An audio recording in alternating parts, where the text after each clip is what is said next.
اشهر ابتهال ديني استخر رمضان كله بدأ في فرح، والنقشبندي وقتها قال مستحيل اغني مع بليغ. بداية القصة بتاعتنا كانت سنة 1972 في خطوبة بنت رئيس المرسلات، وكان موجود الشيخ سيد النقشبندي، الملحن بليغ حمدي، والاعلامي الشهير وجدي الحكيم. وفجأة السيد قال لهم انا عايز اسمع النقشبندي رمضان اللي جاي على لحن من بليغ، ويا وجدي نصك انت الموضوع ده. الموقف كان مفاجئ، ان النقشبندي كان منشد صوفي تقليدي، شايف ان الابتهال دعاء وخشوع ومش غنى ابدا، ولكنه اتحرج يعتذر السادات فسكت.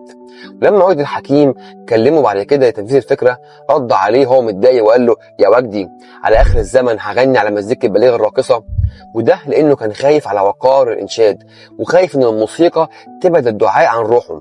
الناحيه الثانيه بليغ كان متحمس جدا، ولكنه كان قلقان من حجم المسؤوليه، لانه كان عارف قيمه صوت واحساس النقشبندي.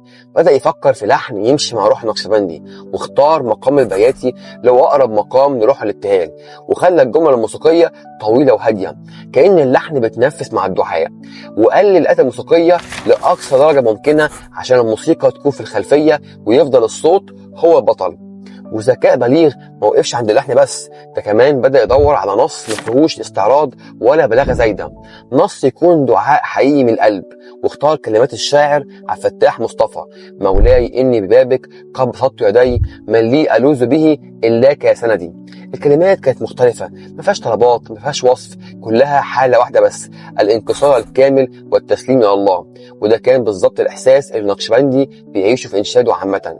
وحقيقي بليغ ما كانش بيعمل اغنيه، هو كان بيبني حاله روحانيه طريق بالنقشبندي. ولما بليغ بلغ وجدي الحكيم انه جاهز يسمع النقشبندي اللحن والكلمات، ضغط وجدي على النقشبندي انه يروح ويسمع، ولو ما عجبوش يعتذر البليغ باي حجه وخلاص.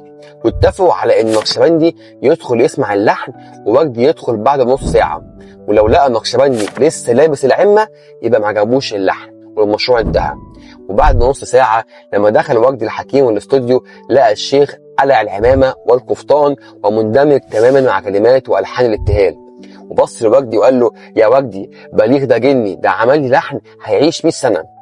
واتسجلت مولاي اني ببابك في استوديو 46 بالاذاعه المصريه، واول ما اتذاعت في رمضان 1972 وقت المغرب الشارع المصري اتسحر. ومن ساعتها بقت مولاي واحده من اهم الابتهالات الدينيه في رمضان وغير رمضان.